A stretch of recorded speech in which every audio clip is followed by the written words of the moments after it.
Hello and good afternoon. My name is Samantha. This is the very first of my variety shows for Feferity Radio London. So please do make a habit of tuning in every single Friday. We're going to be covering a whole host of exciting topics, live studio guests, and of course some absolutely amazing music. And just to get us started, we have decided to cover relationships today. What is your view on relationships? And how do you cope with heartache? How do you recover from it? These are just a few of the questions that we're going to be talking about this afternoon. I'll also give you some details on how you can contribute, sending comments and questions. But first, I would love to introduce you to the guest that I have in the studio this afternoon, who is I'm trying to think of how to describe you, the wise and enigmatic soul prophetess. Hello, everybody. Hello. So lovely to be here with you. Thank you, Sam, for inviting me on your first radio broadcast. How exciting. I hope we're going to have lots of fun this afternoon and have lots of vibrant conversation and get everyone thinking and get everyone talking. Relationships are the one thing that everybody has and everybody always experiences. So I'm looking forward to have a chat about it. So thank you for inviting me. I look forward to this afternoon. Well, I think it's a topic there's always a lot to talk about. I've certainly had both myself and some people close to me going through some quite difficult times recently. So it felt like a really good time to talk about it. And you are somebody with a lot of wisdom and a lot of very good both practical, but also you understand the emotional side of things. So I'm really, really honored to have you as a guest today, because I know it's going to be a really fruitful conversation and we're going to really cover a lot. Wow. And just to get us into it, we're going to listen to a song that asks a very, very poignant question, which relates completely to what we're talking about. And I think most of you will recognize it. The question we're asking is, where is the love?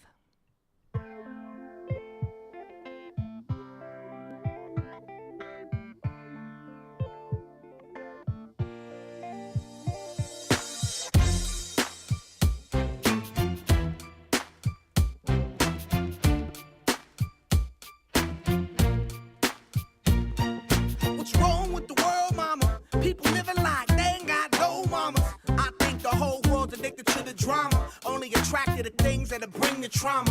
Overseas, yeah, we trying to stop terrorism, but we still got terrorists here living in the USA, the big CIA, the Bloods and the Crips and the KKK. But if you only have love for your own race, then you only leave space to discriminate, and to discriminate only generates hate. And when you hate, then you're bound to get irate.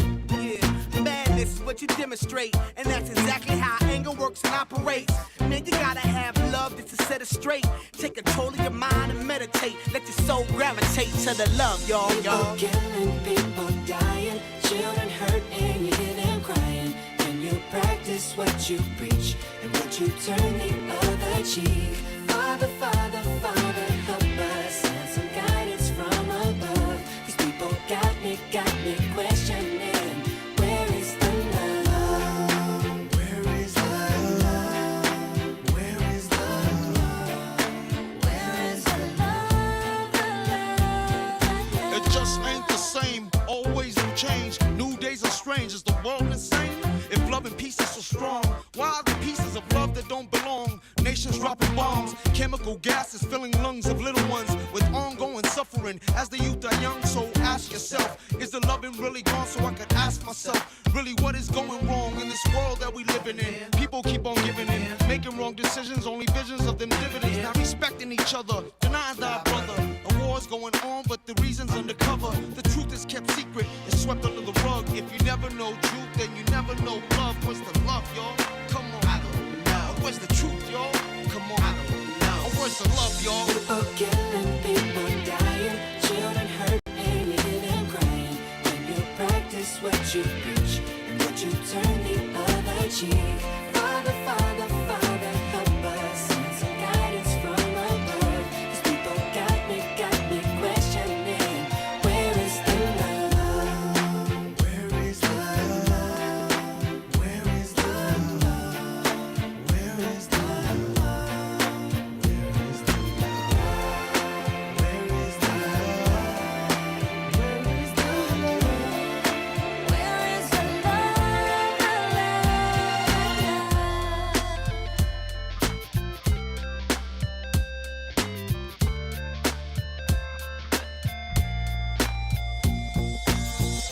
I feel the weight of the world on my shoulder. As I'm getting older, your people get colder. Most of us only care about money making. Selfishness got us following the wrong direction. Wrong information always shown by the media. Negative images is the main criteria. Infecting the young minds faster than bacteria. Kids wanna act like what they see in the cinemas, yeah. Whatever happened to the values of humanity? Whatever happened to the fairness and equality? Instead of spreading love, we're spreading animosity. Lack of understanding leading us away from unity. That's the reason why sometimes I'm feeling under. That's the reason why sometimes I'm feeling down. It's no wonder why sometimes I'm feeling under. Gotta keep my faith alive till love is found. Now ask yourself, Where is the love? Where is the love? Where is the love? Where is the love? Father, Father, Father, help us. Send some guidance from above. These people got me questioning. Where is the love?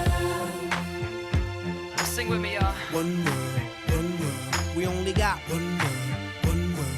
That's all we got. One world, one world. And something's wrong with it. Something's wrong with it. Something's wrong with the world. Yeah. We only got. So that is the question. Where is the love?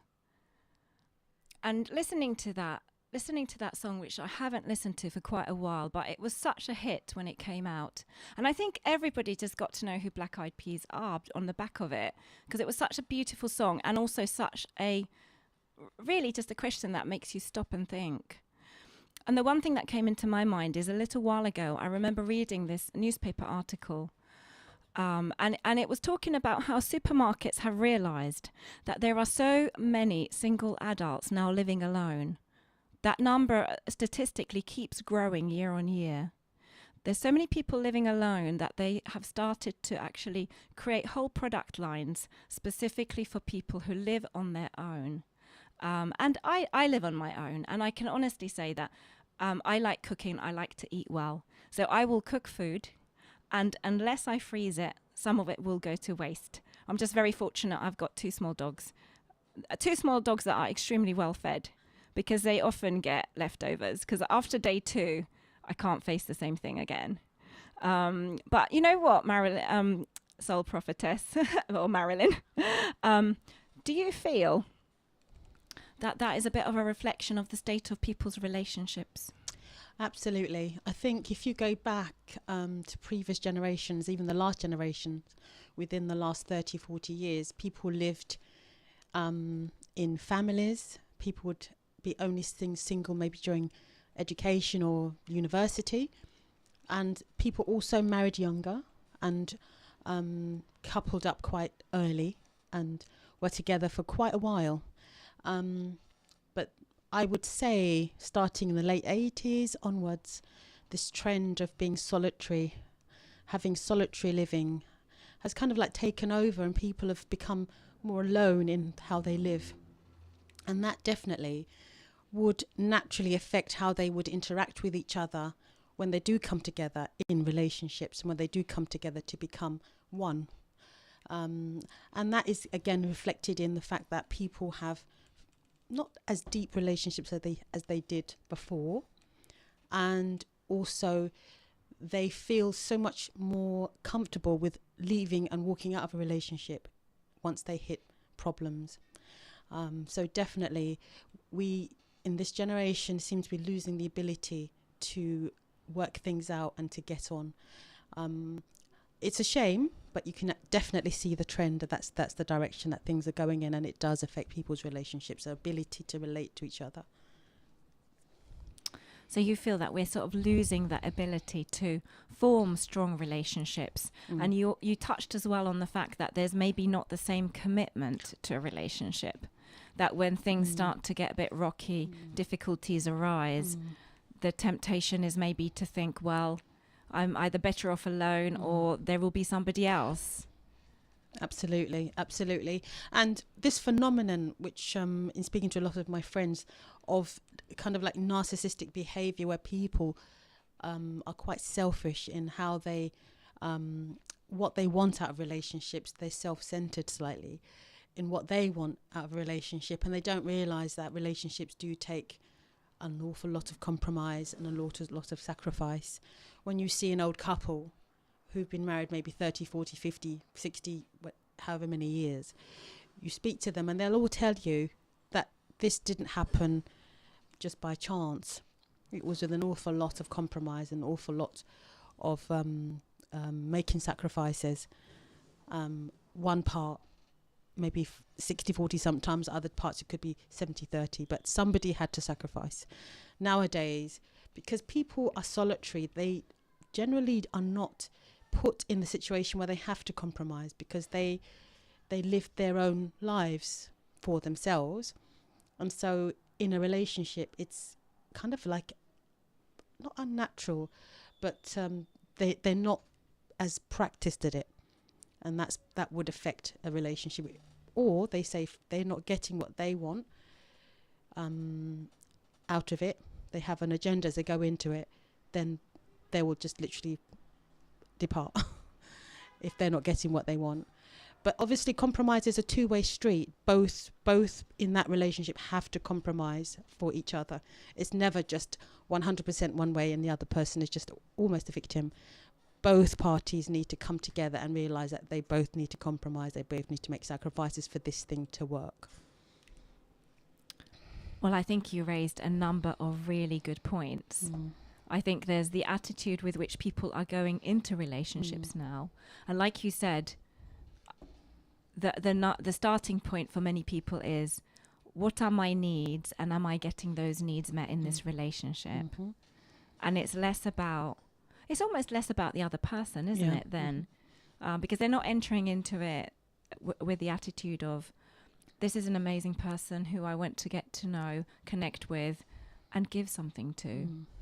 So I think you're absolutely right. I think there is people very quickly dismissing. Also, what I've noticed is very quickly dismissing a person. And I would say I've had a few experiences recently where I've met somebody and initially there's like a huge amount of interest. And I think as soon as they realized that I'm quite a serious person, okay, so I have lots of fun and lots of laughs, but I like to talk about deep things. I certainly would need to be with somebody who can engage in decent conversation. So I guess in some ways that means I present a bit of a challenge and it's not going to be that simple. You would have to get to know me, and be prepared to spend time with me in the relationship. That's something I know about myself. And it seems to be that people just maybe are out there looking for, like you said, fulfill a certain need or needs.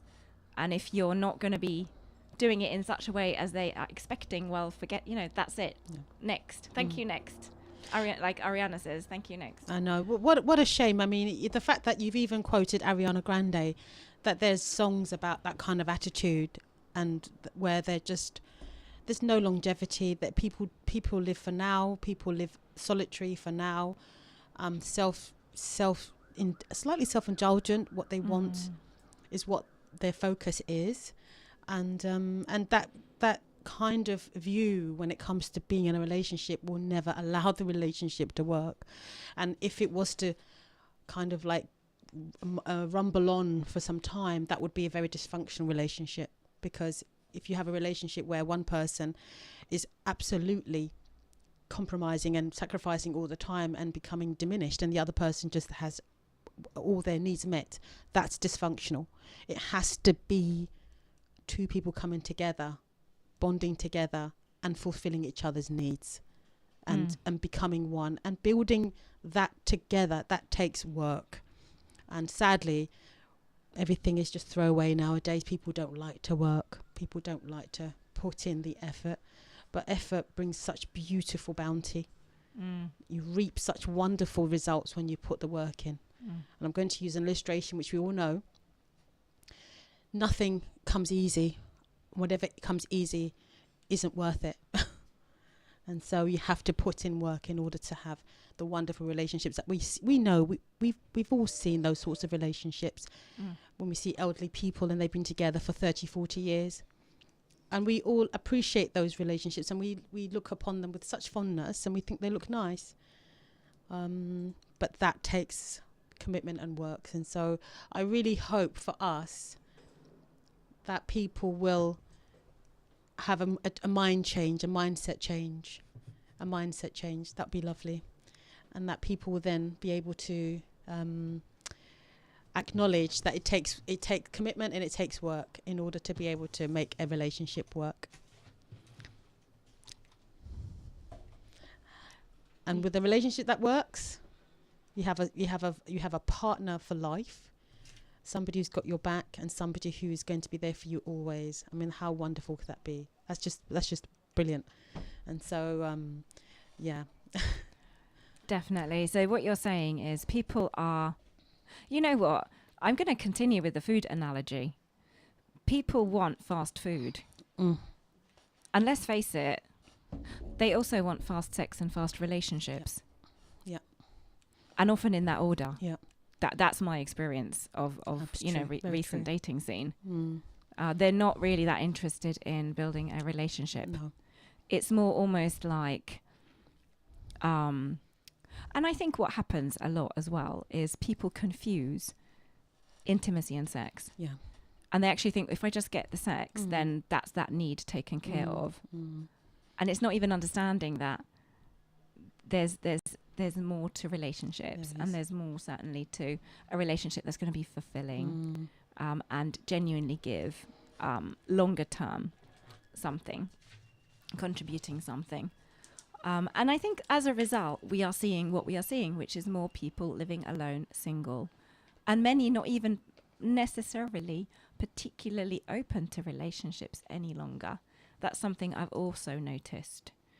So there's these trends that are emerging, and I think this is a good opportunity maybe to play an absolutely beautiful new song, which has not yet been released. So this song, I'm playing it on the permission of the artist, Vaya Ivy. You can find her on Spotify and online. So it's Vaya with a W-A-Y-A, Ivy, as in the plant. And it's an absolutely beautiful song that I think nails. She really does nail in this song this trend that we are talking about. So I'm very delighted to play this for you. And the song is called Loveless People.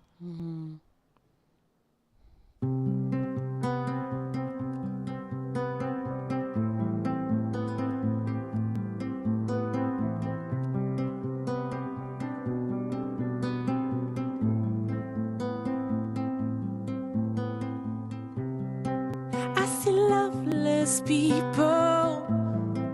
I see children with no faith. I see hopeless lovers. I see fall with no one's grace. I see stars with no light, dark skies with no space. I see fights with no guide.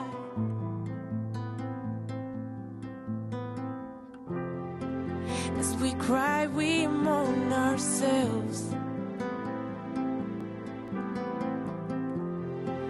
As we cry, we mourn ourselves.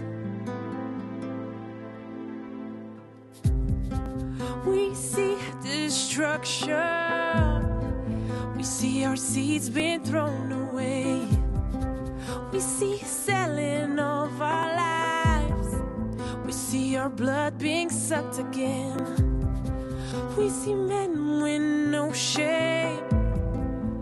We can choose to realize With a drop of fear we can fight, with strength we can rise. As we cry we mourn ourselves. As we cry we mourn ourselves. Oh, just stand up and find yourself. Oh, just stand up and find yourself. As we try, we find ourselves. As we try, we find ourselves.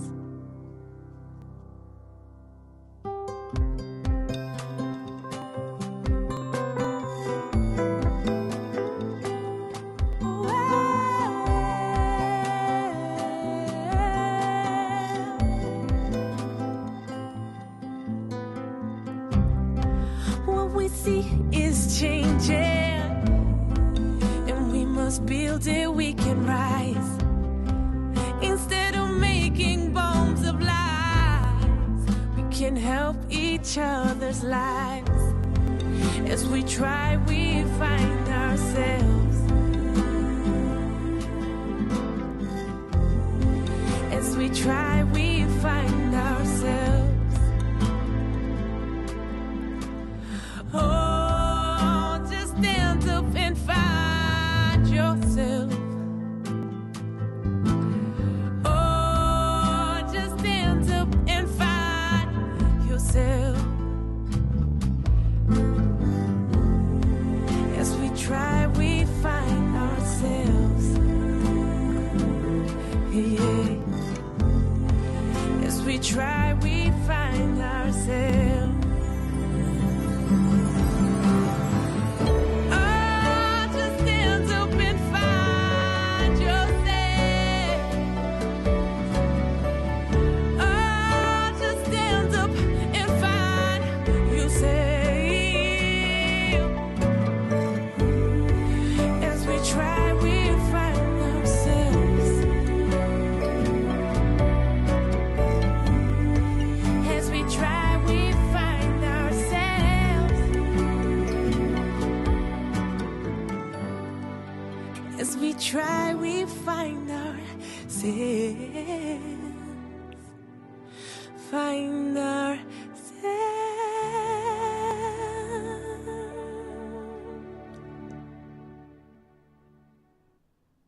That was Loveless People by Via Ivy.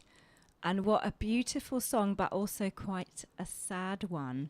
And I think it really picks up on some of the emotional pain people experience and some of the difficulties people experience in relationships.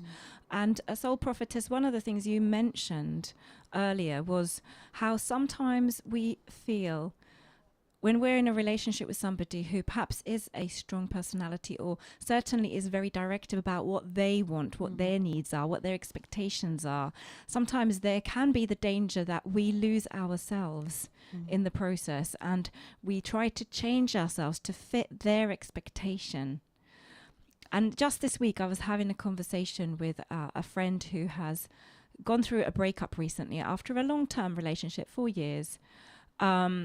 And shared really how during the course of that relationship felt she had to almost become a shadow and stay in his shadow, that the focus was on him, his career, his ambitions and his expectations, which kind of came with his culture perhaps to some degree, but you know, very traditional expectation that as the woman she would be expected to really and truly reduce who she is. Now, I have actually got somebody trying to phone, so I'm going to answer the phone. Let's see what happens. Hello, would you like to contribute to the show? No, I think they disappeared. Okay, so back in the studio, talking about the fact that sometimes people feel they need to really and truly change and reduce who they are in order to keep the relationship going. And what do you think, Soul Prophetess, about that situation? Well, everything has to have a balance, because we need to be whole people, knowing who we are, before we can be in a relationship that will require us to compromise and make sacrifices. The danger is, if you don't know who you are, you will then literally give yourself over to be defined by the more dominant, the more maybe mature individual in the relationship and in the partnership. And so it's very important to do some work on yourself, to know who you are, what you want, and what you don't want, and what you're not, and then find a partner who matches those values, matches those aspirations that you have. And if they don't 100% match, that's fine, but that's where the compromise has to come in on both sides. It's a challenge if somebody's quite a dominant character to not overwhelm another person. It takes an awful lot of self-awareness and self-knowledge to be a strong character and dominant character, and rein that in so that you allow the other person space to grow and space to be who they are. It takes a very skillful person to be able to do that. But my belief is that no one should be diminished in any relationship, any partnership that they have in whatever sphere of their life that we're talking about. Obviously today we're discussing romantic relationships, but in any relationship that we encounter, and life is all about relationships. This existence that we have, this human existence as men and women living on this planet, is all about relationships, how we relate to each other. And how successfully we do that determines how successfully we navigate this life and how happy we can be in this life, because we are so social. And that leads me on to another thought, which is the fact that we're living more solitarily and more lives that are alone. This is why I believe we have seen the increase in mental illness, dissatisfaction, disorganization, and people feeling lost in their lives, because we are living solitary lives. So that kind of like leads on to that as well. But no, in a relationship, both parties have to be honored. It might be at one point somebody's having to row a boat, somebody's having to do 70% of the work, but not constantly. That then will change. The other person then will be able to rest, and somebody else will be doing 70%. And sometimes it'll be 50-50, but definitely it can never be that one person dominates. That's unhealthy, and that is dysfunctional, and that is not really going to be a successful relationship, I feel. I think what came to my mind listening to you say that, because I absolutely agree. There's a number of things, really. I mean, firstly, I do feel that it's still, even today, predominantly it is more often than not women that are expected to fit in. And I think what has changed is, yes, some decades ago, there was perhaps more of a financial incentive for men and women to stay married, because like our grandparents' generation, very few people divorced. They would marry and they would stick together, and like you said, those really long relationships, people that have been married 50, 60, 70 years, they've been through a few things in that time. Absolutely. Children, grandchildren, job losses, all kinds of illness, all kinds of things. Till death do us part. Yet they have done that death do us part thing. Whereas I couldn't think of the culture being more different now. That is a rarity. We don't really see it now. We don't, and I think that's a loss on our society, because when you look back at at the previous generations, as I mentioned before, yes, if you go back 100 years, 70 years, 80 years, there was that financial incentive because majority of women didn't have the financial capacity to be independent. But those women spanned the decades where women did start appearing and entering in the workplace, and those marriages still succeeded. They still succeeded. Women started working and entering the workplace after the Second World War, more so accelerated in the 1960s, 1970s and 80s. And obviously now we know that women are in the workplace generally. But those decades, they were still 30, 40 years ago, and the women were started working and they still didn't leave. And I think what's happened is people want quick success without work. And that just is scientifically impossible. Anything that produces any kind of result or produce takes work, planning, sacrifice, as I've mentioned quite a few times, and then you reap the benefits of that, which is a solid relationship with somebody that you can count on and who will be with you for life. That takes some kind of work. That's not something that comes easily. But this throwaway society where people just want quick satisfaction, quick satisfaction. It's fleeting and it's temporary and it's transient. And then they have the high, and then the crash of the low comes after that. So in life, sadly, you choose that path and you have the highs and lows, and the lows will become lower and the highs less. Or you do actually, we all mature and realize that we have to put work into our relationships. First of all, pick somebody who's decent, pick somebody who isn't going to be interested only in you for their benefit. Pick somebody who actually wants to, who's in a position and is mature enough to want a relationship with somebody. So pick the right one initially, and recognize your worth when that person isn't is toxic or isn't good for you. Recognize your worth, but pick somebody who's good that you can start building that foundation with, and then build a wonderful building on that, on top of that. Maybe the youth of today have lost the announce or the ability to recognize a good person. Maybe that's what it is. But something has sadly gone wrong, and sadly is missing, which is, again, as I say, why I believe we have such mental health issues, because we're not able to relate to each other. We need to maybe find out why, and realize that the golden goose, really, the golden ticket is to work at relationships. Yes. Do you know what? That is so true. That we have somehow lost the desire and ability to work at relationships and approach them realistically. That it's not going to all just be handed to you ready on a plate.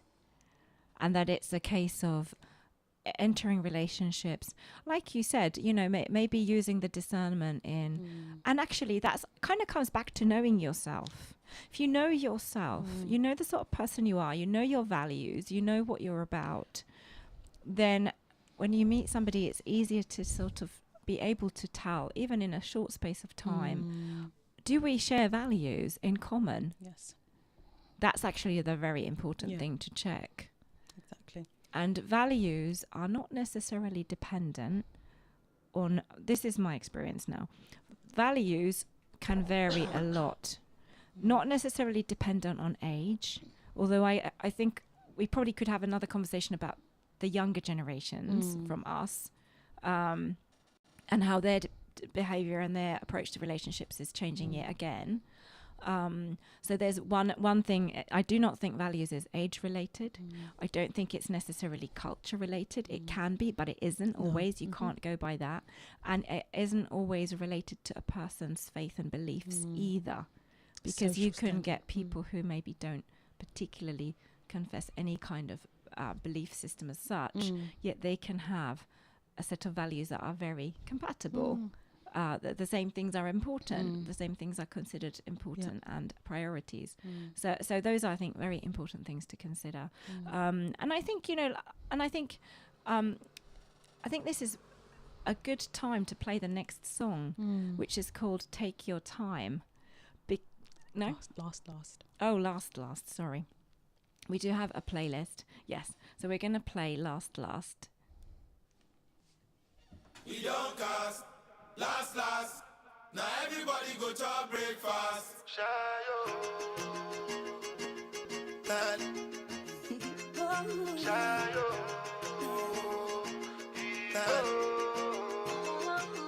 You go bow for the result, though. Nothing to discuss, oh. Cause I did win by default and without any doubt, oh. I'm a me happy adult, oh. I no go feed the girl insult, oh. I'm a mind that's you the talk, oh. I put my life into my job and I know I'm in trouble. She manipulate my love, oh. I know holy and I know that get both. Like the Baba Frayo, my ayo, don't cry, yo. I need big boy and shadow. I need big boy and shadow. I need big boy and shadow. Shadow. I need big boy and shadow.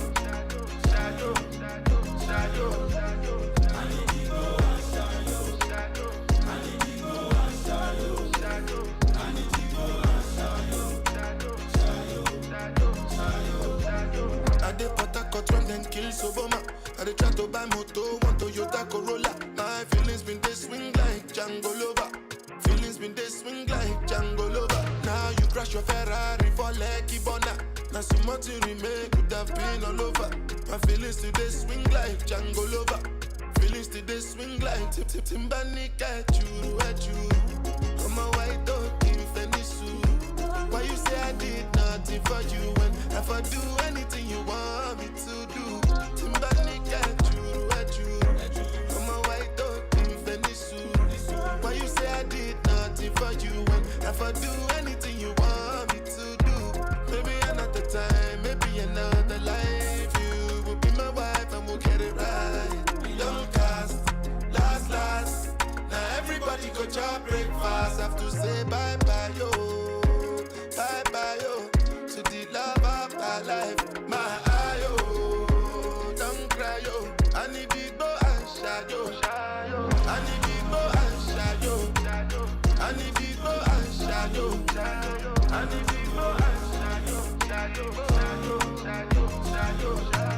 I need big boy and shadow. I need big boy and shadow. I need big boy and shadow.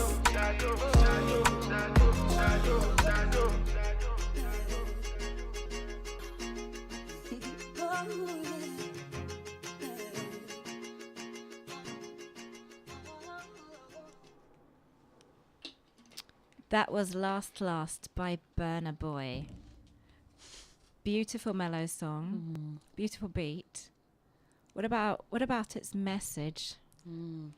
I absolutely love this song because it just illustrates the result of modern day dating, I think.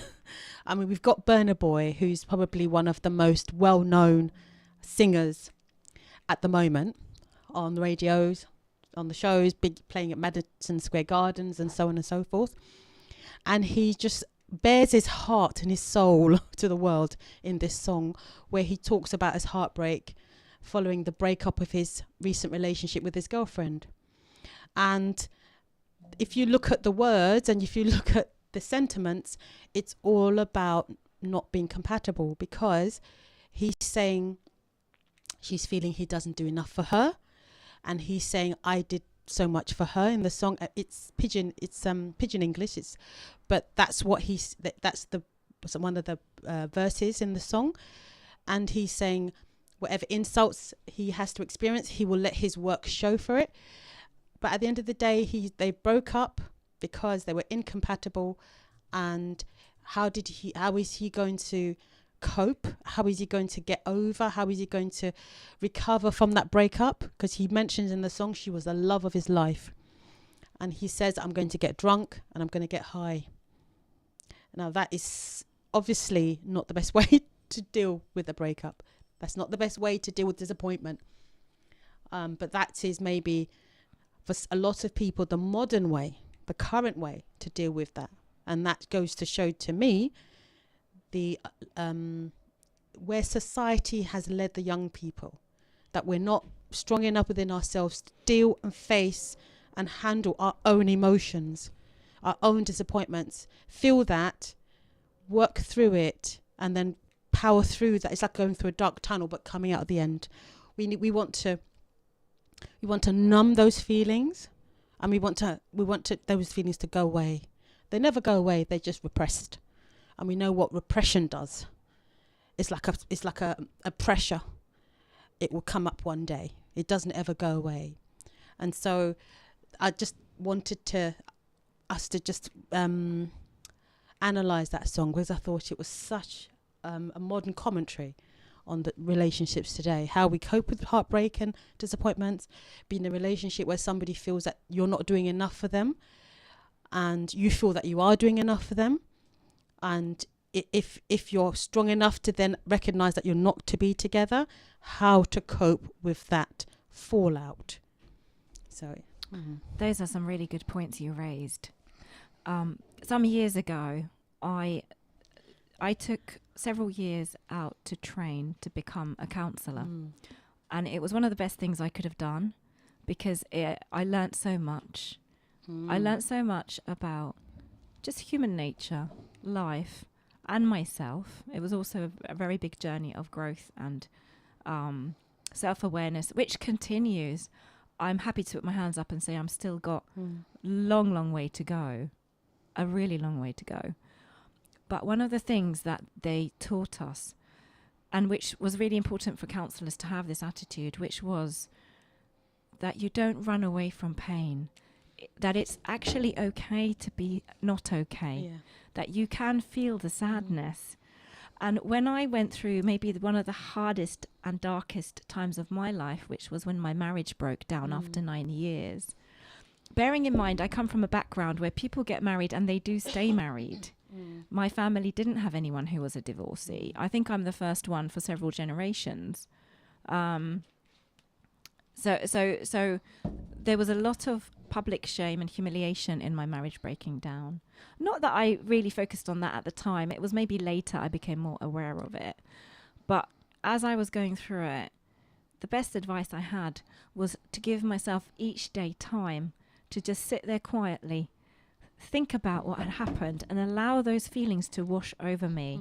And I cried. I would cry. I cried more than I thought was possible, because I'm not really, well, you know me. I'm more like a jolly person. And I do have those moments, but in my everyday life, they're quite far and few in between. But that time period, I cried more than I knew was possible. But it also deepened my relationship with my God, because that came in as something that I had something to hang on to. I had someone to talk to.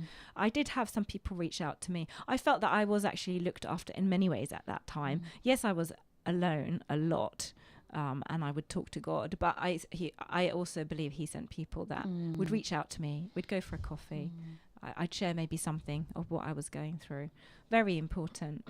But you're right, people they're not necessarily prepared to do that work, because it is work. It is, again. It is work. It is effort. We seem to keep coming back to that. That there is something about avoiding. There's something now in the air, in our attitudes, in popular culture, which is almost like this belief that things should be easy, things should be constantly amazing and fantastic. You should be constantly having all your all your needs met by the relationship you're in. If not, throw it to one side. That this person, is no longer any good. Not necessarily that much reflection on my part of it, my contribution. One of the most painful things somebody said to me after my divorce was, take your time in working out what you did wrong. And at the time, I was quite upset, because I felt that I was the wronged party. And yes, in some ways I was. But years later, I can look back and say, I did play my part. I mentally checked out on that relationship and I disconnected emotionally. So I played my part in it ending, and I can honestly take some responsibility over that now. But it's taken a long time to get to that place.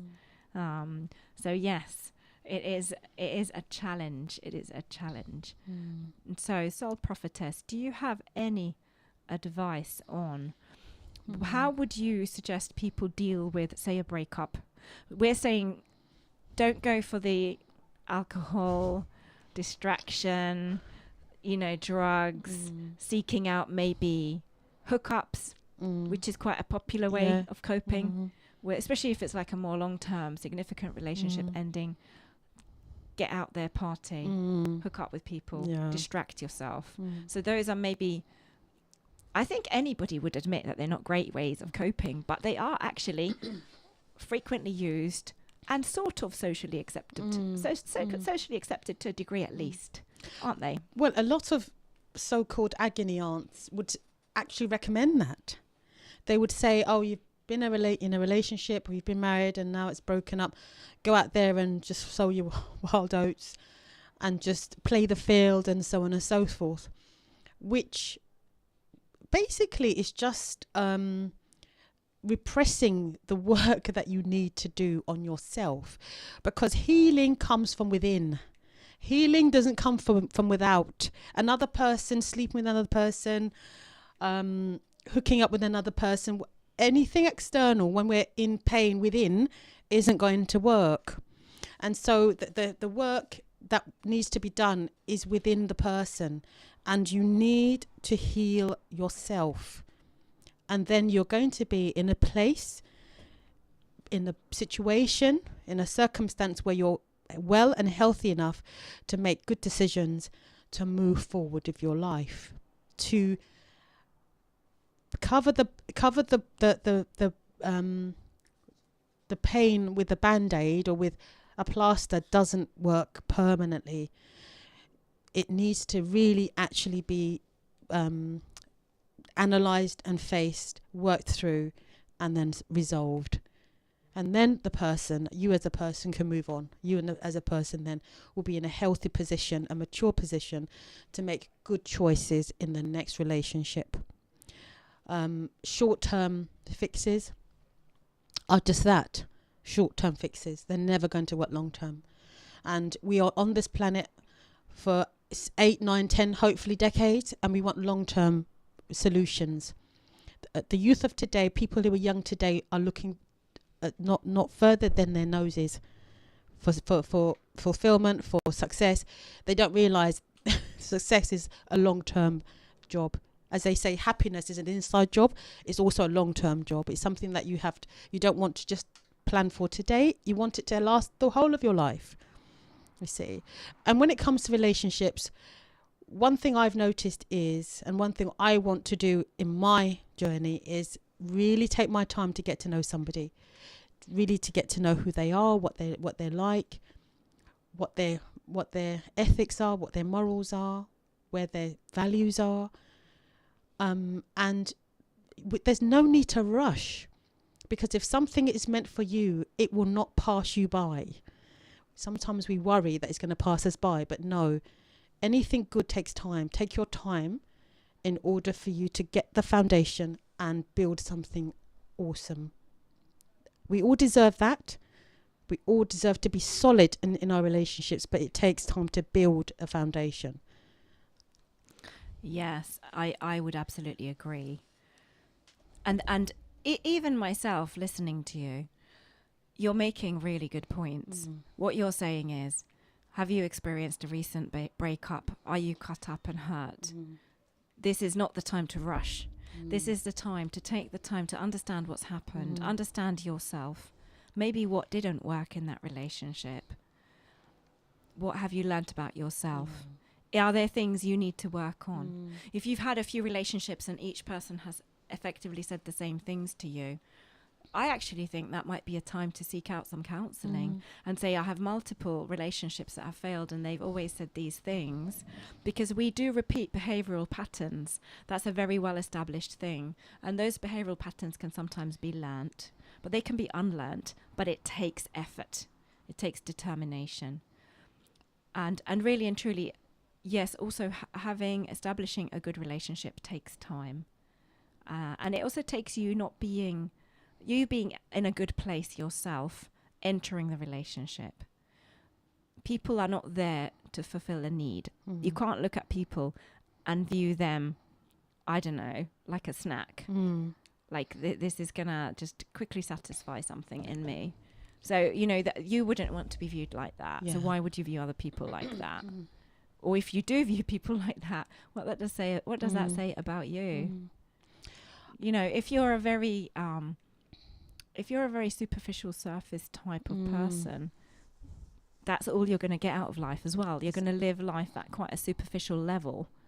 You're not going to have the full range of experience. And I do feel that it is very important that we have a rich experience in life. And we want that in every area. But this is one area that you can't really cheat in. Even if you're incredibly successful, intelligent, accomplished, things going well for you, your career's going amazingly. This is one area that you cannot expect to just magically work. It's an area everybody has to work on. You can't buy it, basically. I mean, you can probably buy yourself a relationship, but then it's the sort of relationship we talked about earlier, where one person is fully in control, the other person is purely there to satisfy the other's needs, and actually therefore isn't themselves anyway. So that's not an authentic relationship, I would say. And there's another song which I think I will put on now, which is It's Take Your Time by Mantronics, and we're going back in the day because this song, the songs that we listened to before were actually quite useful songs regarding relationships. And so this song is just saying, take your time, get to know somebody. There's no need to rush. It's going to bear fruit in the end. You can't rush the growing of a plant. You can't rush anything. Just let things take the time they need.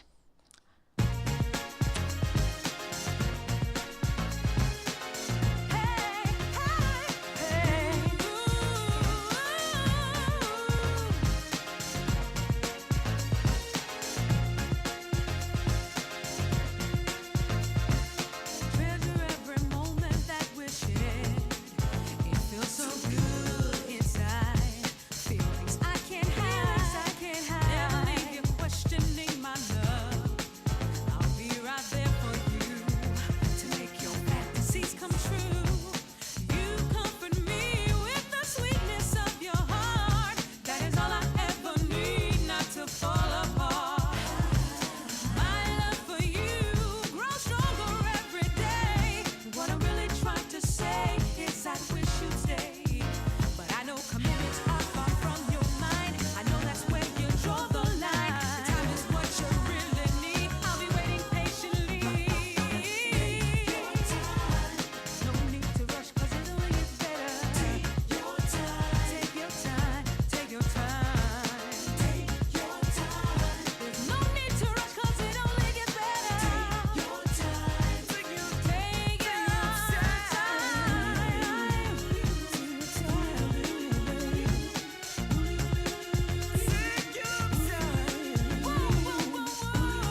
Euphoria, the new album from William Klein Bailey, an eclectic blend of easy listening, jazz and soul. The album includes the title track, Euphoria.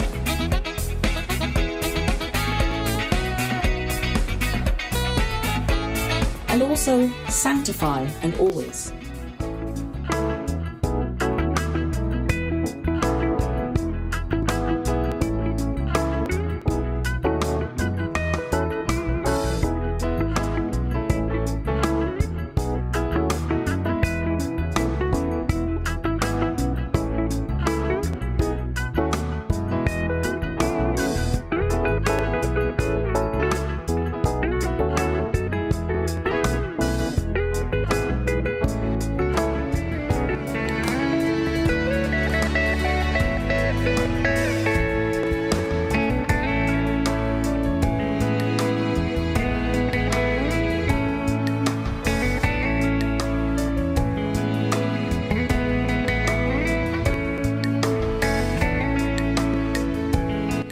Capture the rapture in the rhythm.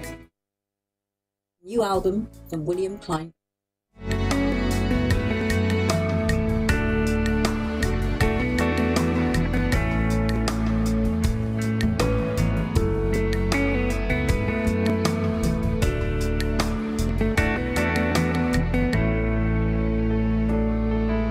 Euphoria, the new album from William Klein Bailey. Join me, Samantha.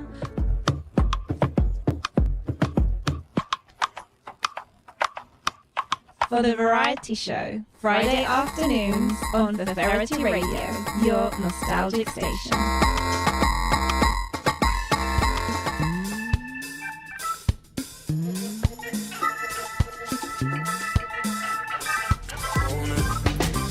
Hi, my name is Gordy. Join me for the best in jazz, soul, and more. Saturdays, 11 a.m. to 2 p.m. on Feferity Radio London, your nostalgic radio station.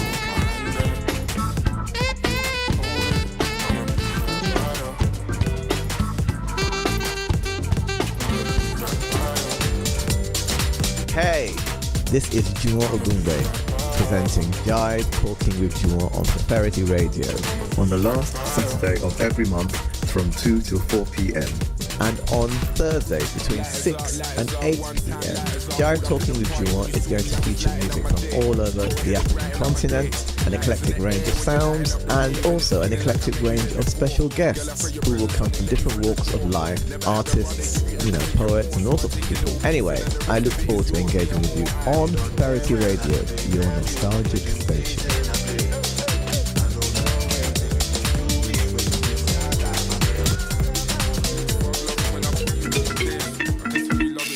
Feferity Radio, your nostalgic station.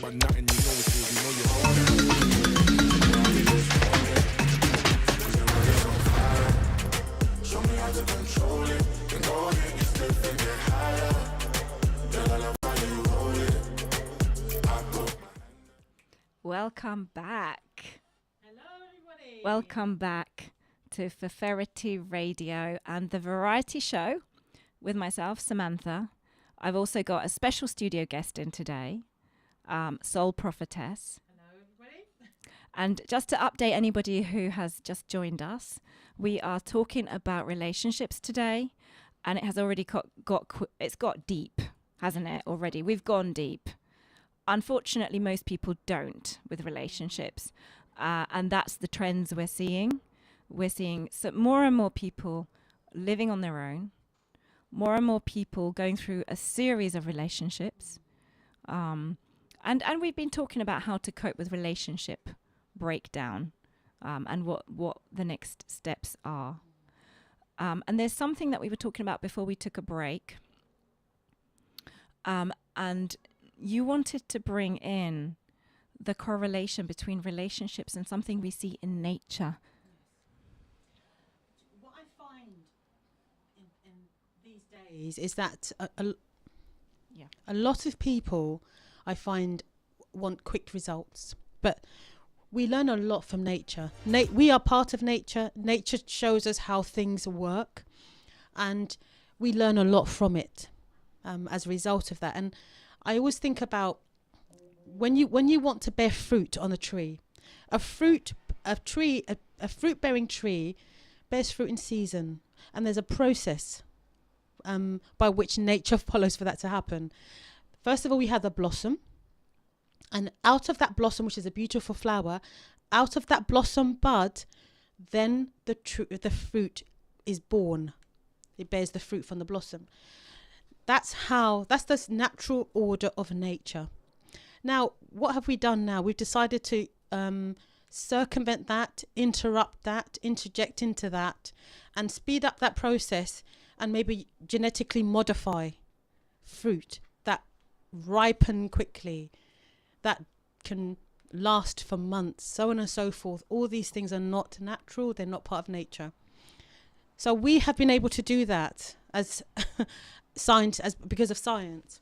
But what has been the result of that, trying to short circuit nature, trying to circumvent the natural order and process of things, trying to stop the work that is needed in order to produce the fruit in a natural way? What has been the result? GMO foods, artificial foods are so unhealthy for us and so bad for our genetic makeup, and they're actually changing the health of the nation. So you can try to cut corners, absolutely, but you will in the end realize that it doesn't produce like doing the work that is needed. And that's what I see when I look at relationships, that people want to cut corners, and then they can have the instant gratification, but then the result is never the happiness, fulfillment, stability, groundedness, and contentment that they actually want. Our genes are wanting that, and that's not the way to get it. Yes, that's a really interesting analogy that you use GMO. As a side point, I read recently that some countries have refused to allow GMO foods into the into their food supplies and supermarket chains, and one of those countries is France. And as a result of that decision, the health of the French nation is improving, and certain conditions have been on the decline, whereas health conditions in the UK progressively getting worse as a result of the fact that food here, you can get good quality food here, but it's expensive, and they do allow GMO foods into the food chain. So it's interesting how you drew that analogy between the quality of the physical food we eat and the quality of relationships, and that consumer culture, cheap quick fixes that we cannot realistically expect, especially in the area of relationships, that to be the case. Yeah. Absolutely. We will get a result instantly, but it would not be the result that we want in a long-term situation. And we can see in society with the way relationships are, this has been the result of people wanting quick fixes and instant gratification. At the end of the day, I remember somebody said to me years ago, life has pain in it. Just choose which pain you want. We have choices. So you're going to get, if you cut corners, you have the pain of being unfulfilled, feeling maybe even used or unhappy. Or if you take your time, you will have the pain, in inverted commas, of having to show patience, forbearance, kindness, and maybe put up with things that you might not want to put up with. So that's the current pain, but for long-term gain. So at the end of the day, it's just choosing which scenario you want to end up in. That is what life is about. And I think we are trying to kind of kid ourselves that we can avoid those two choices, but we can't. Those are the two choices in life. And I, for one, would rather put the work in and really have to try and then get something beautiful at the end of it than just not put the work in, not work on myself, not face the issues that I might have, the mistakes I've made, work through that and become a bit better person who's then better able to be in a good relationship. So it's just those two choices in life, and I really hope people choose the long-term one. I think one thing I would maybe add is, having been in a long-term relationship that was not a healthy one, and looking back, never was really a healthy relationship. It did certainly get to a point where I felt that it would be better to be alone than to be in a bad relationship. So I would bring that in and say, we're talking here about good relationships, relationships that are healthy, they are reciprocal, relationships where you hopefully feel able to be yourself and supported by your partner in becoming and being the best version of yourself. But see, not everybody is a partner like that. Yeah. So that's a very serious question to ask ourselves. How have I prepared myself? And this is a good question, I think, for younger people as well as older people. How have I worked on myself, prepared myself to be the person in the relationship who's able to do that, who's able to contribute? And I was reading a book, I haven't finished it yet, so I can't quote the whole thing and the pearls of wisdom in it, but a book by Miles Monroe on dating. And I have, from time to time, find that he says some really, really good, really just good common sense things. Of course, he is like a Christian teacher, or was. So a lot of it is Bible-based. But the one thing he says at the very beginning of the book is, you are ready to date when you don't feel the need to. That point where you're happy in yourself, you know what you're about and where you're going and what you have to offer. That's when you're ready. And I do think that there's two issues we're looking at. One is that already pre-lockdown, people were getting more isolated and less able to communicate. That was already a thing. Lockdown has made it even worse. People are less used to interacting with each other, which I think does throw a bit of a spanner in the works when it comes to dating and meeting people. That's, I think, gotten increasingly difficult. And people don't seem to be meeting each other as much in person anymore. A lot of meeting each other dating seems to have moved online. And that seems to be often where it starts. And sometimes that's where it stays. So that's in effect like a long distance relationship. So, what do you think about that? Long distance relationships, I think it is possible for them to work. I think the considerations are slightly different, in that in order to get to know somebody long distance, it would take more time, and it would take an awful lot of very deep and open communication. But yes, I don't see why that couldn't be a success.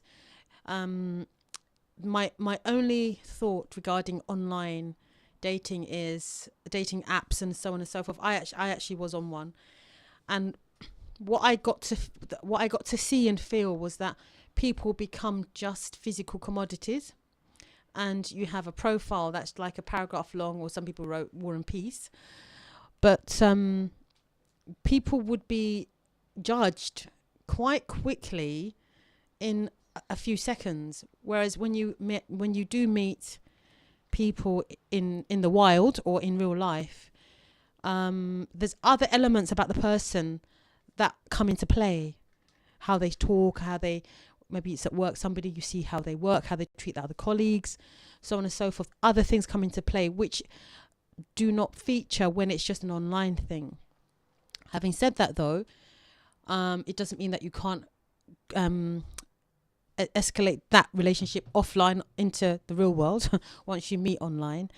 And regarding long distance dating, I suppose back in the day we'd have pen pals where we'd be writing to each other sometimes for years, and we'd never meet, and it was possible to be able to form a relationship and a close bond and relationship with somebody Now we have the internet, so now we have video calling and all other manner of technology which allows us to see and to actually feel a bit more closer to the person. But yes, in the end, it has to move into real life though. And long distance relationship, you can get to know somebody long distance, but it has to then sort of come into the real world eventually. Yes, because I've met people who have had a purely online long distance relationship where they've never even met the person in person. And I wonder if that stays rather one-dimensional. I do believe you can form an emotional connection of sorts, definitely. That's absolutely possible. But I would have thought it's a limited one. Because there's something about being in person. COVID, for example, changed. I was still doing a lot of counselling as COVID began. My private practice was still quite busy at that point. I've now made the choice to move more into PR, marketing, communications, other things. And suddenly, clients that I was seeing therapeutically in the room, I would be seeing them either on the phone or Skype. For people that are very shy, sometimes they are a little bit braver. They can be a bit more brave if they're not there face to face. But you do lose something. I did find that the work would take a lot longer. It would take a lot longer to get with the client the therapeutic work done when you're not face to face. The experience is always more intense in the room. And I'm just using that as kind of a neutral example, but it is, what happens in those therapeutic settings is always an example of really and truly how that person presents in the world as well, and how relationships present in the world. So there is something about this trend for online relationships. I believe it's really actually, in my opinion, it encourages the isolation. It encourages isolation, and I think it does take something from us. My preference would always be to meet the person in person as soon as possible. Certainly, if it's somebody I've first been introduced to or met online, to meet them in person, to really get a proper connection to them.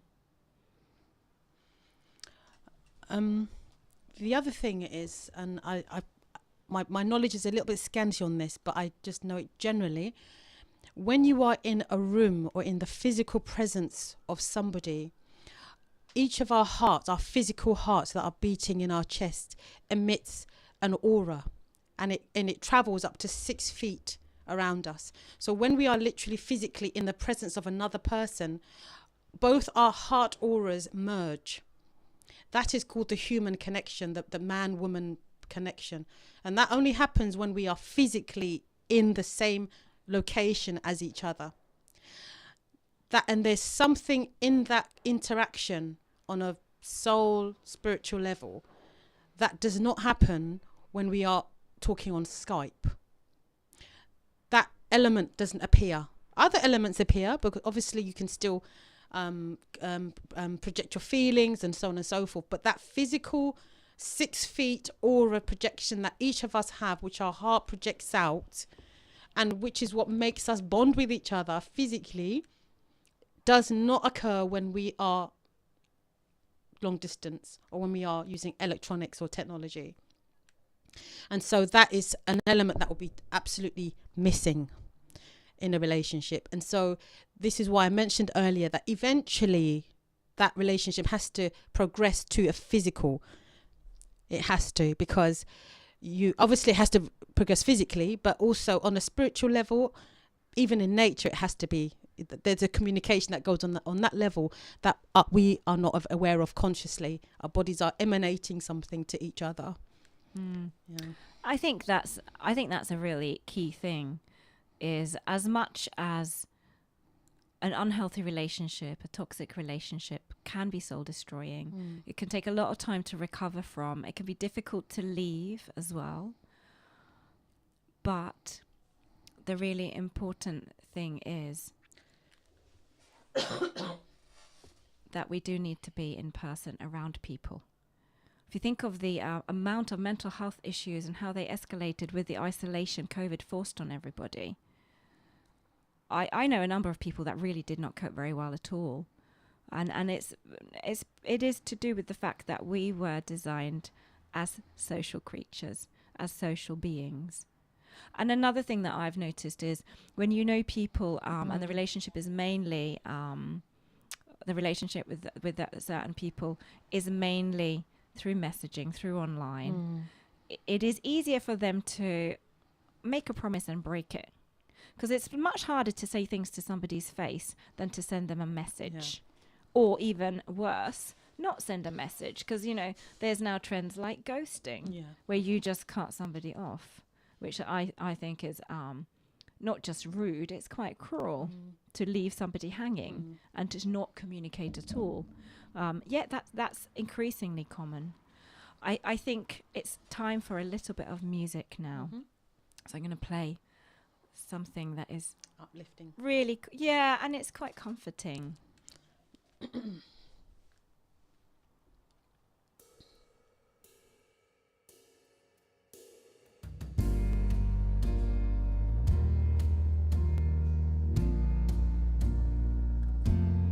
Faithful through the ages,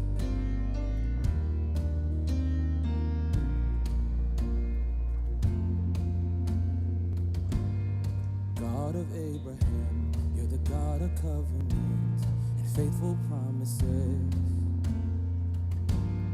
Time and time again, you have proven you'll do just what you said. Though the storms may come and the winds may blow, I'll remain steadfast and let my heart learn when you speak a word, it will come to pass. Great is your faithfulness to me. Great is your faithfulness to me. From the rising sun to the setting same, I will praise your name. Great is your faithfulness to me. Oh,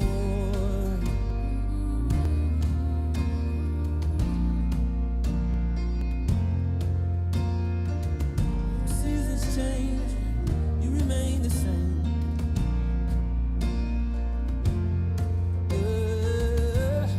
God from age to age, though the earth may pass away, your word remains the same. Yeah, your history can prove there's nothing you can't do.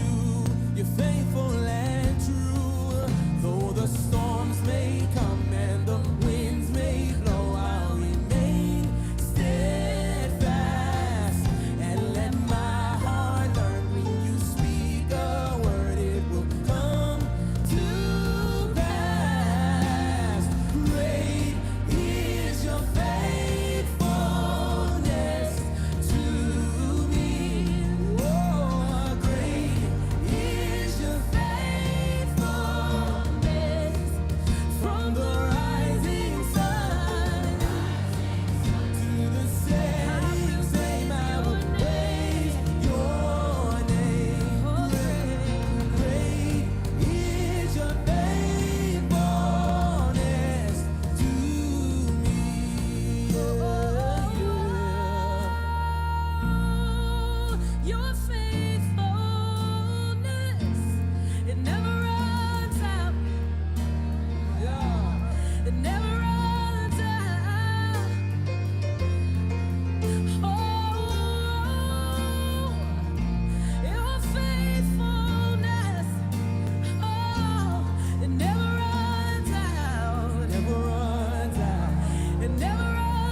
Jesus, my anchor to the ground.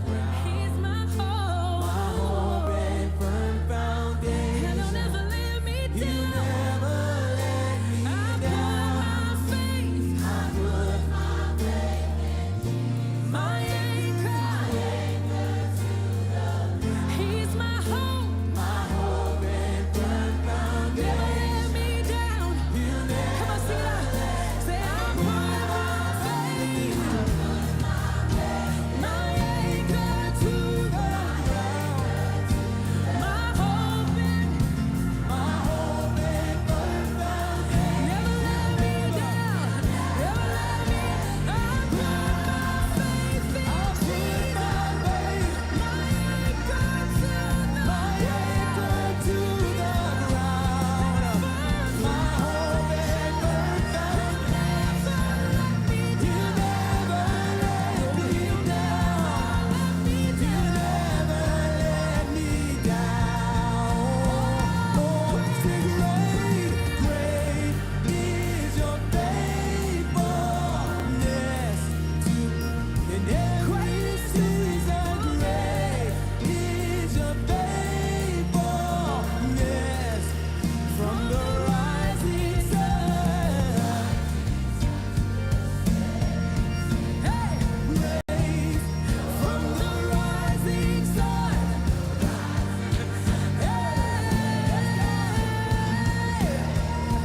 From the rising sun. Let it go up and let it go down. I still bless you. I still praise you. Let it go up and let it go down. And I still bless you. I still bless you. Let it go up then let it come down. And I still bless you. I still bless you. I still bless you. I still bless you. I still bless you. Great is the faithfulness to me. I still bless you. That was Promises by Maverick City Music. And I think the message in that song is a beautiful one, which is that one thing I have learned is you can't rely on people. Yes, we need relationships. They bring a lot of happiness and fulfillment, and they are worth the time to build up and invest in building good ones. But the reality is, even a really good friend or partner is at times going to not be able to be there for us for whatever reason. At times they will all let us down, and it's those moments that you do need. You need, I believe, two things. One, you need to be fairly self-sufficient and able to take care of yourself deep down, confident and secure in knowing who you are, that's not going to unsettle you too much.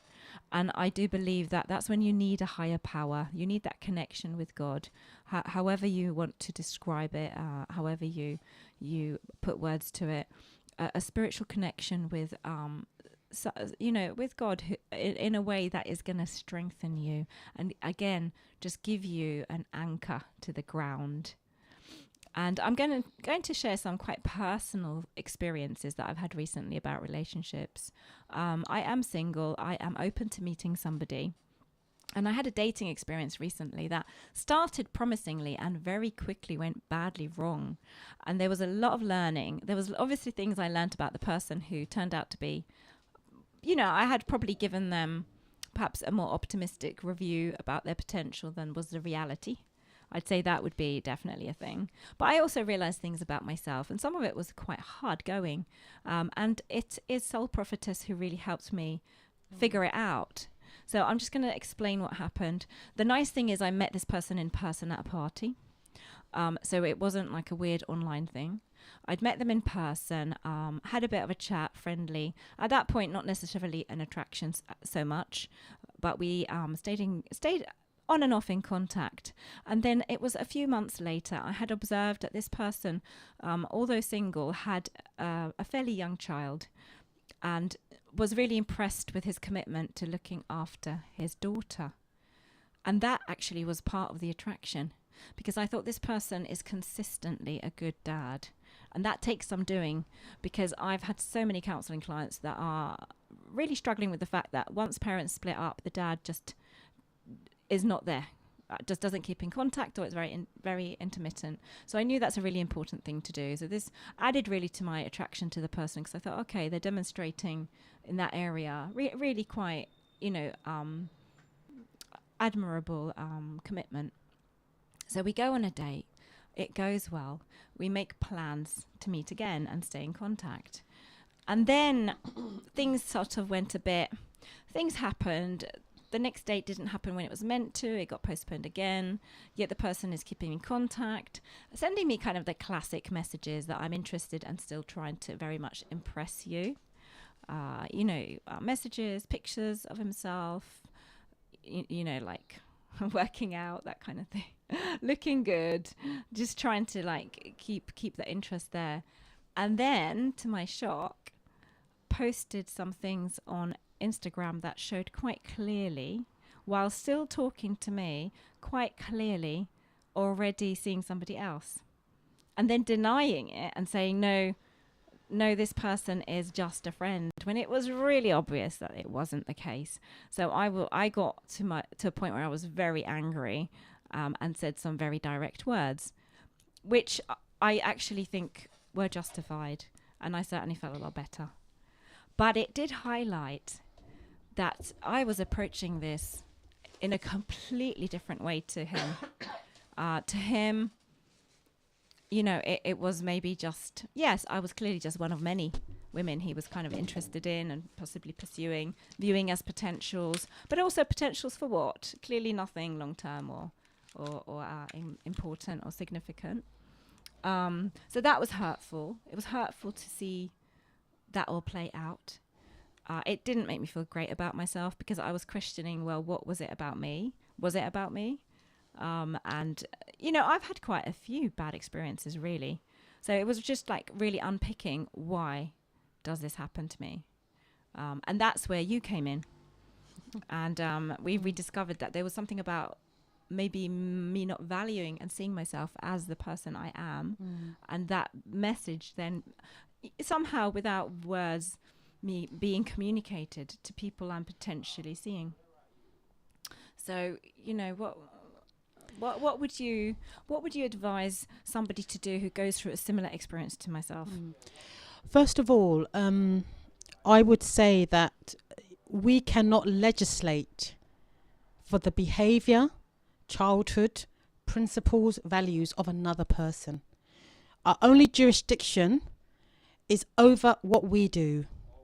So the first lesson is to divorce, excuse the word, the behavior of another person in regards to how they approach you, and to just say that's how they have chosen to behave.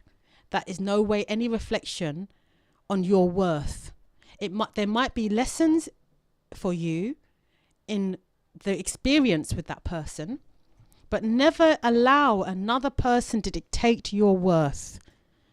The only people who are able to do that are yourselves and your creator, the one who created you. Everything else is a commentary and an opinion, and you individually find the merit, the learning, the knowledge, the growth, the progress, if there should be any, in those comments, opinions and ideas about you. No one else dictates your worth. Once we get to that position in our lives, then we are in a position to be in a relationship, because we already are centered. I often talk about my father to Samantha, and I'm extremely blessed and fortunate to have had a father who was so loving and who grounded me so well. Unfortunately, he died when I was 7 years old, but I grew up with him until I was 6.5. And those first 6.5 years of my life with my father and my grandmother, i.e. my father's mother, gave me all the lessons that a young little girl needs to know she is loved, she is worthwhile, she is good, she is enough. Because my father loved me and my sister, and my grandmother gave me the mother love that I needed. So that gave me the strong core, which has basically saved my life up until today. And so whatever work needs to be done, that somebody needs to do to strengthen their core, that their core is solid, they know who they are, they know who they're not, nobody's going to shake that, then they're ready for a relationship. And that other person will only bring, whether it's a good opinion or bad opinion, or it goes well, it doesn't go well, that other person will only build on that core that's already solid. So just, as I always say to Samantha, just know who you are and your core. You are already amazing. You are already amazing. Other people telling you that is just cheerers along a marathon course. That's just what it is. You already are amazing. Just know for yourself that that's what you are. That's number one. And number two, be honest with yourself when you do need to change. Be honest with yourself when you do need to make adjustments and alterations in your personality. And we all know when that is the case, but we kind of sometimes might kind of fool ourselves or kid ourselves or lie to ourselves. But be honest, because this journey called life is your opportunity to be the best person that you can be. Take every single opportunity to do that. Yeah, thank you for that. I think that some of my recent experiences and really and truly the last few years have shown me that there are some deep-seated challenges that I've discovered in myself. And experiences like that recent one showed it up really, which is I'd always thought of myself as having quite a good childhood and being quite fortunate. But the reality is that whereas I can't say I was abused as a child, because I wasn't, my sort of physical needs were always taken care of. I was very much neglected emotionally. And as a result, I internalized certain beliefs about myself. For example, that I don't really have value or worth, that my opinion and my voice doesn't really matter, and that the best way to cope with the world is to just try to not cause any trouble, but to just really became a people pleaser. That was my way of coping with that situation. Some other children would have maybe coped in different ways. I'd say my brother coped with maybe potentially not getting noticed by being naughty, throwing tantrums, screaming the loudest. So he made sure he got attention, and I didn't. And I realized that does cause certain things that I have to be very aware of going into relationships. And like you said, do the work on myself, that I am actually secure in myself, and that I'm not looking for another person to kind of fix me, fulfill my needs, and validate fix me, and affirm affirm. And I believe we all have things like that. Yeah. I'm not unique by any means. That there are certain things that I need to be very aware of going into relationships. And you know, there will be certain types of people that will be, for that reason, a much better fit for me. I know that ideally I need to make sure I've done a lot of work to become securely attached, which is a thing in psychology. But ideally I need somebody who is secure for those reasons. Yeah. You know, just to make sure the relationship is as healthy as possible. So there's I think there's some themes emerging today, isn't there? There's putting the effort in, not being scared of hard work. Yeah. Not being able to, and realizing that you can't cut corners. You have to put the work in. It takes time. Give it the time it needs, and then it will the fruit will be amazing. There's a German saying, and my friend who makes me my German friend says, I quoted this saying to him. He said, I said, it's a German saying that goes, patience is a bitter seed to plant, but the fruitage is oh so sweet. And he said, no, all sayings come from Africa. That's an African saying. And he kind of like told me the Nigerian version of it. But it just made me smile, because it made me realize that globally, as part of the human experience, we all know that work produces results if you put the work in, you know. So there's ways to work smarter, there's ways to avoid mistakes, but nonetheless, it's still putting effort in. So if there's nothing that you guys remember from this conversation today with myself and Sam, just remember, patience is a bitter seed to plant because it takes work, but the fruitage is oh so sweet. Yeah, that's a really good saying. Patience is a bitter seed to plant. And I have to admit, in certain areas, I am definitely an impatient person. But this is one area you cannot actually rush. You can't rush. And there isn't a shortcut. There isn't a quick fix. I am so sorry. The studio window is open and somebody is letting off fireworks at this hour on a Friday. And I am... They obviously agree with us. They're in agreement with us. They think that this show is so good. Amazing. They're setting the fireworks off. That they're setting the fireworks off already. And they missed the memo that we have another quarter of an hour to go. I think this might be a good time to play the next track. And again, this is a real song that is just going to give you a virtual hug, really. And just remind you of the fact that...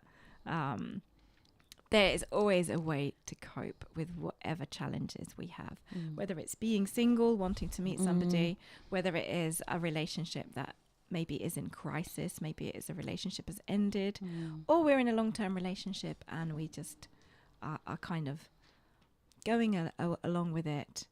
There's ups and downs. That's one thing I remember from my marriage, that there were times I was very in love with my husband and times I was falling out of love.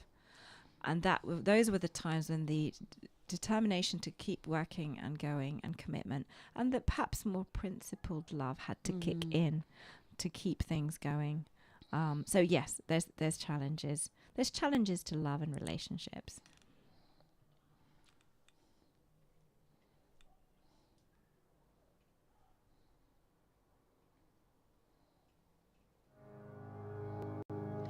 Can we end off on a positive?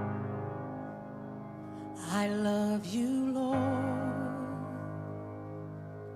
for your mercy never fails me.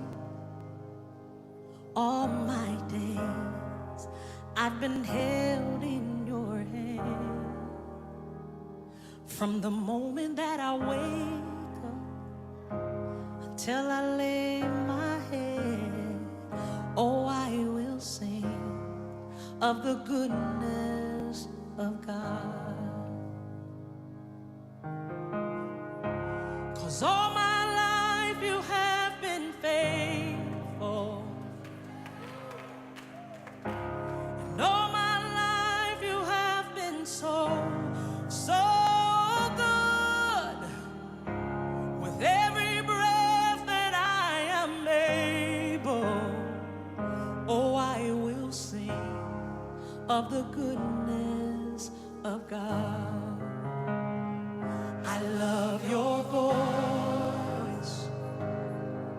You have led me through the fire, and in darkest night, you are close like no other. I've known you as a father, I've known you as a friend, and I have lived in the goodness of God. Hey! 'Cause all my life you have been faithful. Oh yes you have. And all my life you have been so good. With every breath that I am able, oh, I will sing of the goodness of God.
Variety Show. Join me, Samantha, for the Variety Show, Friday afternoons on Feferity Radio, your nostalgic station. Yes, welcome back. That was the beautiful Goodness of God by C.C. Winans. And I have to say that her songs have, certainly at times when I've been really quite low, they've been just that amazing way to just express your emotions and almost like an outlet. I don't know if you feel the same, but for me, there's something about music. I'll tell you something. When I was younger, and I guess I had quite a lively time in my 20s, in the sense that I would have a boyfriend and then break up with the boyfriend, feel really miserable for a little bit, and then meet somebody else, and it was quite exciting. And one of the things I used to do is I would have a particular radio station I would tune into for breakup songs. So, you know, when I was wanting to process the sadness, I'd always tune into Magic. That was my choice, and I would otherwise not listen. I would otherwise not listen to that station at all. But whenever I'd broken up with a boyfriend or I'd had an argument with my boyfriend, I'd cry and listen to Magic. So, you know, this is just showing that there's a place for radio. Radio serves an important place in our life and community. And that's why I'm particularly excited to have my own show now. This is the Variety Show. I would love you to join me every Friday. Please do send in messages and questions. I'll share some details. If you're watching this on YouTube, you can add some comments in and I can see them. And been trying to address some of the comments and respond. There's also a studio line. There's a phone here that you can either phone or you can send text messages. And I'll just give the number out. It's +44 730 541 7668. So you can phone or text +44 730 541 7668. You can also reach out to me through social media. So if you want to follow, you look up Feferity Radio London. You can also follow myself on Instagram. My username is Sam Radfo, RADFO. So you can send me messages through that route as well, because I'm quite interested in hearing suggestions of future topics to cover. So we've started really with quite a heavy one. I don't think I really intended this first show to be quite as deep and personal, but that's not to say that I'm not prepared to go there again, wherever the topic takes us. And I also I'm somebody who believes that we shouldn't have topics that are taboo. I think things need to be talked about openly. And I think there's value in that, and there's value in honest. I'm passionate about communication. Not to say that I haven't still got some way to go when it comes to communication myself, but it's a subject and a topic that I feel very strongly about in all areas of life. So it's been amazing to have you in the studio today, talking about breakups, relationships. And you know, the sort of the way the culture has changed, really and truly, and not necessarily for the better. Not necessarily for the better. Yeah. What do you think are the sort of key points of what we've been talking about? I think people just need to. It would be good for them to rethink and take stock and rethink. The rushing that people have in relationships, and just take their time and get to know themselves and then get to know another person. Look long term. You're on earth a long time, and you want to make every one of those days as awesome as you want as possible, and work in order to do that. It's not a rush, so just take your time and measure your decisions, measure your goals, and have just know that good will come to you if you put in the effort in the right way. So look after yourself and take your time, and good will come to you. And I think another thing that I just thought of to say as well is actions have consequences, and we reap what we sow.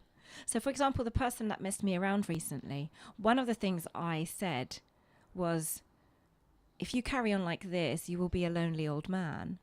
But I believe that to be true, and I said it to try to say, mate, what you're doing, and this, you carry this on, there will be a payback. And I believe that payback will be that at the end of the day, there won't be any genuine deep connections and relationships in that person's life, because they've never set themselves up to have those. They've never developed the skills to maintain and keep a relationship really going.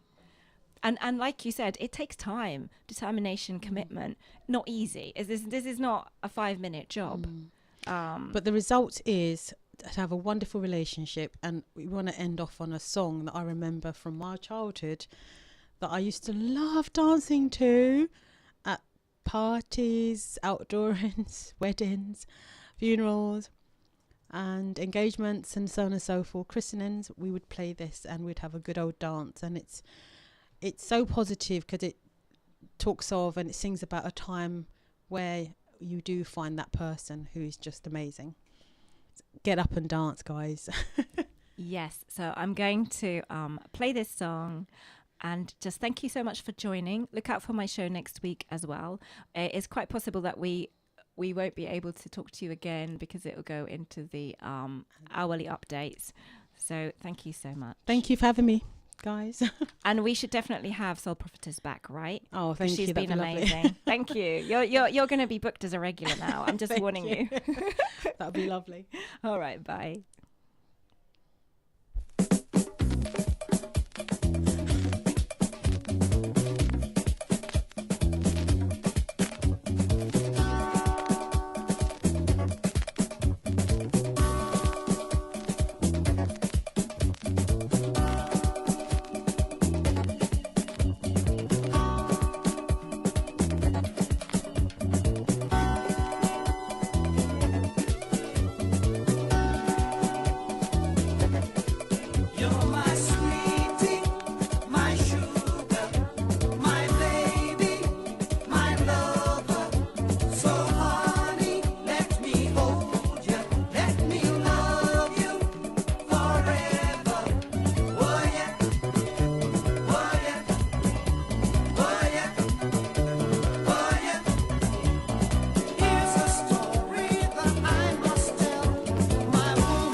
Feferity. Feferity. Feferity. Makes me so happy.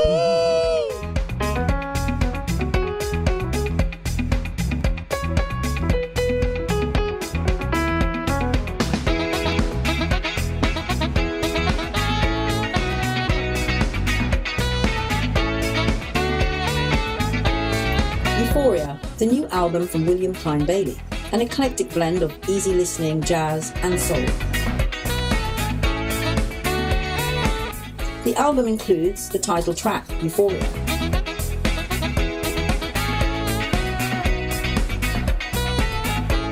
And also Sanctify and Always.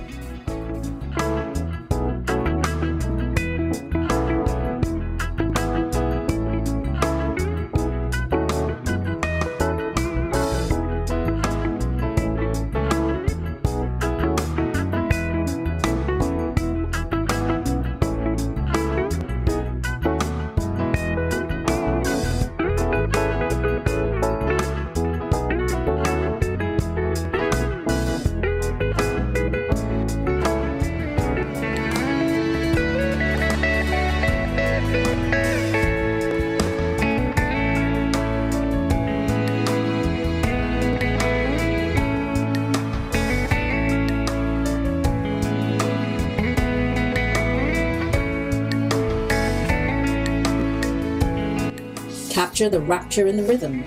Euphoria, the new album from William Klein Bailey.